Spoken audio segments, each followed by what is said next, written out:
A Little Cloud by James Joyce. Narrated by Peter Silverleaf. 8 years before, he had seen his friend off at the North Wall and wished him godspeed. Gallaher had got on. You could tell that at once by his travelled air, his well-cut tweed suit, and fearless accent. Few fellows had talents like his, and fewer still could remain unspoiled by such success. Gallaher's heart was in the right place, and he had deserved to win. It was something to have a friend like that.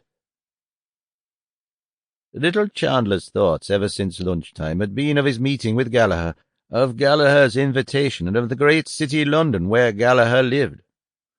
He was called Little Chandler because, though he was but slightly under the average stature, he gave one the idea of being a little man. His hands were white and small, his frame was fragile, his voice was quiet, and his manners were refined. He took the greatest care of his fair silken hair and moustache, and used perfume discreetly on his handkerchief. The half-moons of his nails were perfect, and when he smiled you caught a glimpse of a row of childish white teeth. As he sat at his desk in the King's Inn, he thought what changes those 8 years had brought. The friend whom he had known under a shabby and necessitous guise had become a brilliant figure on the London press.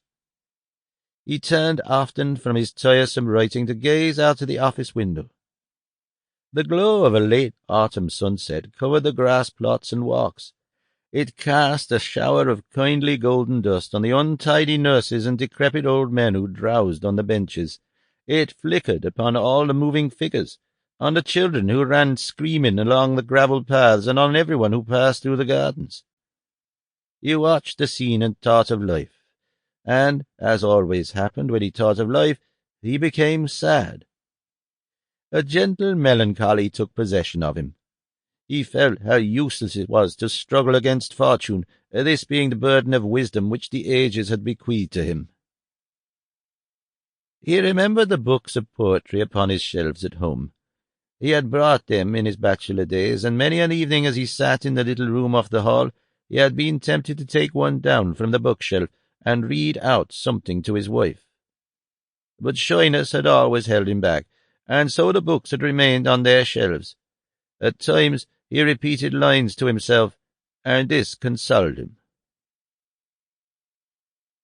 When his hour had struck, he stood up and took leave of his desk and of his fellow clerks punctiliously. He emerged from under the... Sample complete. Ready to continue?